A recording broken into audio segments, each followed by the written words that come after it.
नमस्कार दोस्तों, मैं मनमोहन मिश्र। नरेंद्र मोदी चाहते हैं हम 400 पार का नारा लगाते हैं, लेकिन चाहते हैं कि चुनाव लड़े बगैर जीत जाएं, यानी कोई पहलवान ही ना हो।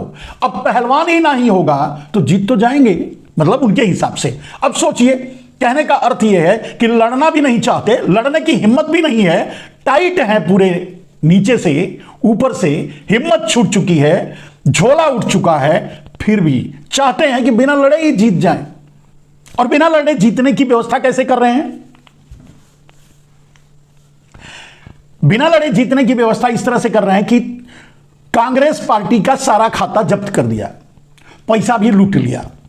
अब लुटवा लिया, वही ईडी, आईटी और सीबीआई भेजकर तो सबको लूट रहे हैं, तो उसी से वो भी लुटवा लिया, कांग्रेस पार्टी को भी लुटवा लिया, आम आदमी का दिया हुआ चंदा भी लुटवा लिया।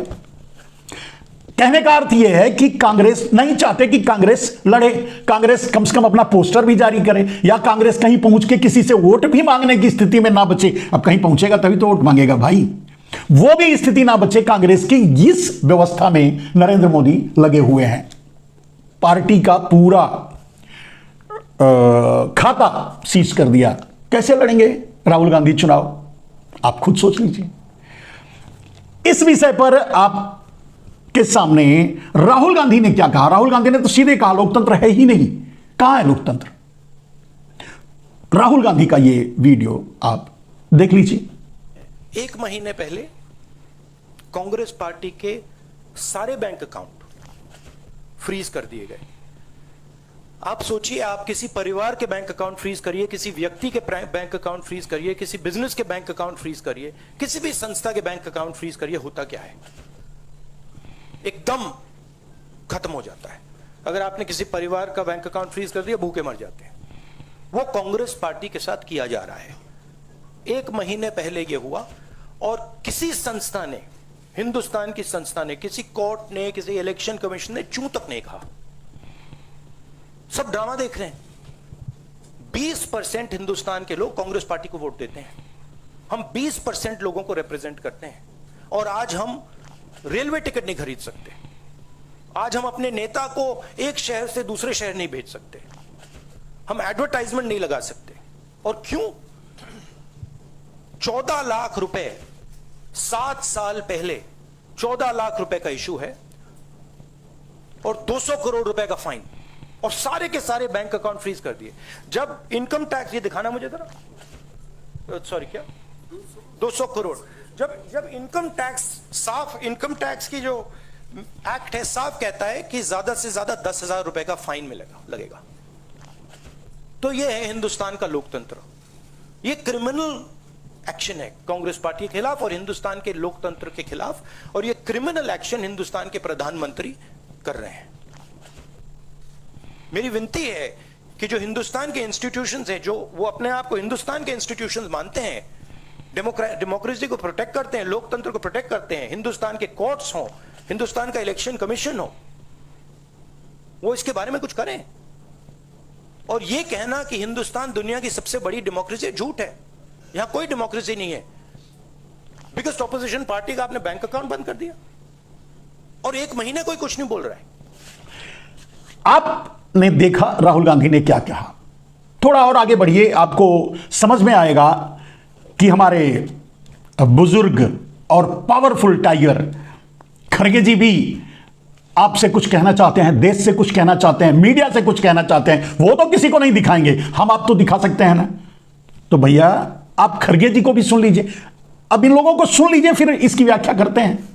सुप्रीम कोर्ट ने जिस चुनावी चंदा बॉन्ड को इलीगल और अनकॉन्स्टिट्यूशनल कहा, उस स्कीम के तहत मौजूदा सत्ताधारी दल ने हजारों करोड़ रुपए से ज्यादा अपने अकाउंट में भर लिया है, और दूसरी तरफ साजिशन मुख्य विपक्षी दल का बैंक अकाउंट फ्रीज कर दिया गया है, ताकि हम पैसों के अभाव में बराबरी से चुनाव ना लड़े और ना लड़ पाए। ये सत्ताधारी दल द्वारा एक खतरनाक खेल है।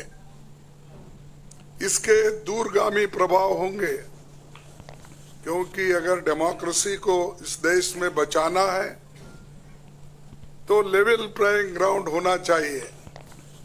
ऐसा भी नहीं होना चंद देशों में चुनाव हो रहे हैं, 99% वोट एक ही आदमी ले रहा है। ऐसा आपको तो मालूम हो गया रिसेंटली किन किन देशों में ऐसा हुआ है। तो ये सत्ताधारी दल द्वारा एक खतरनाक खेल खेला गया है। इसके दूरगामी प्रभाव होंगे,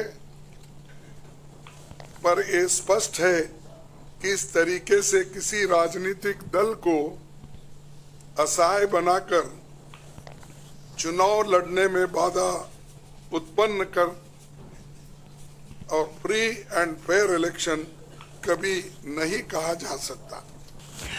अब आपने खड़गे जी को भी सुना। खड़गे जी ने भी मोर ओवर वही बातें कही जो राहुल गांधी ने कही, और जो मैंने आपसे कहा कि नरेंद्र मोदी चाहते हैं कि कोई मतलब अखाड़े में वो अकेले हों, कोई लड़ने वाला ही नहीं चाहिए, और फिर फाइनली उनको वॉकओवर मिल जाए, माने उन्हें जीत का तगमा मिल जाए। ये कोशिश कर रहे हैं, ये उनकी आखिरी कोशिश है मेरे दोस्त, क्योंकि अब खुद भी जाने वाले हैं। ये तो शरारत कर रहे हैं। ये तो कहने का मतलब गांव में बोलते हैं ना कि जब कुछ नहीं तो बल्ला बैट सब उखाड़ेगा और लेके चल देगा, हम नहीं खेलने ही नहीं देंगे, वो अब कर रहे हैं। कंपटीशन ही नहीं चाहते क्योंकि हिम्मत ही नहीं है, दम ही नहीं है। ठीक है, इसी विषय को अजय माकन जी ने भी अपने तरीके से आपके सामने रखा है। आप इस वीडियो को भी देख लीजिए। मोतीलाल वोरा जी के समय 2017-18 के एक केस को लेकर के इनकम टैक्स डिपार्टमेंट ने 2017-18 के बेसिस के ऊपर 7 साल बाद में जाकर के हमारे बैंक के खाते अब जाकर के फ्रीज करे हैं, उसकी जानकारी दी। मैंने कहा कि ये 7 साल पुराने कैसे फ्रीज किए जा सकते हैं और टाइमिंग इसका कैसा है, लेकिन मुझे अभी बहुत दुख के साथ कहना पड़ रहा है कि पिछले हफ्ते ये नोटिस हम लोगों के पास में आया है। इसकी कॉपी आप सब लोगों को मिल गई है, आप सब लोगों के आ गई। आप जरा देखिए, ये सीताराम केसरी जी के जमाने का नोटिस हमें पिछले हफ्ते आया। आप सोचिए, सीताराम केसरी जी के जमाने का 1994-95 की असेसमेंट ईयर का नोटिस अब हमारे पास में आया, और इसको लेकर के भी आगे आने वाले समय के अंदर फिर से बैंक को फ्रीज करने का और डिमांड लगाने की ये कवायद शुरू होगी। तो ये कौन सा लोकतंत्र है? अगर इसी रफ्तार से जाएंगे तो महात्मा गांधी के समय पे जमनालाल बजाज जब ट्रेजरर हुआ करते थे, उस टाइम पे भी कोई चीज निकाल करके अब इस वक्त इस चुनाव से पहले हमारे अकाउंट्स को फ्रीज किया जाएगा। तो ये किस चीज का लोकतंत्र है? 30 साल पुराना, 31 साल पुराना असेसमेंट ईयर का हिसाब निकाल करके हमारे खाते फ्रीज करे जा रहे हैं ताकि हम लोग चुनाव ही ना लड़ पाए। हम लोगों के पास में मुख्यतः 3 बातें हैं कहने की। हर पॉलिटिकल पार्टी इनकम टैक्स से एग्जेम्प्टेड होती है, कभी किसी ने भी पेनल्टी इस तरीके से नहीं दिया, तो कांग्रेस पार्टी को अकेले क्यों चुना जा रहा है? चलिए, इस पर मैं बहुत ज्यादा समय आपका नहीं लूंगा क्योंकि बताने के लिए बहुत कुछ है मेरे पास आज खास करके, तो इस पर मैं आपका ज्यादा समय नहीं लूंगा। बस इतना बताना चाहूंगा, यह बताना चाहूंगा कि अजय माकन जी, खड़गे जी और राहुल गांधी जो भी आपके सामने रखे, उसका लबोलवाब, उसका मतलब यही है कि नरेंद्र मोदी में अब हिम्मत नहीं बची है चुनाव लड़ने की, या वो समझ चुके हैं कि उनका डेड एंड आ चुका है। वो अब चुनाव नहीं लड़ पाएंगे, वो चुनाव लड़ेंगे तो जीत नहीं पाएंगे, जीतेंगे उसके बाद तो बोलने की जरूरत ही नहीं है। कहने का अर्थ यह है मेरे दोस्त कि उनका समय खत्म हो चुका है।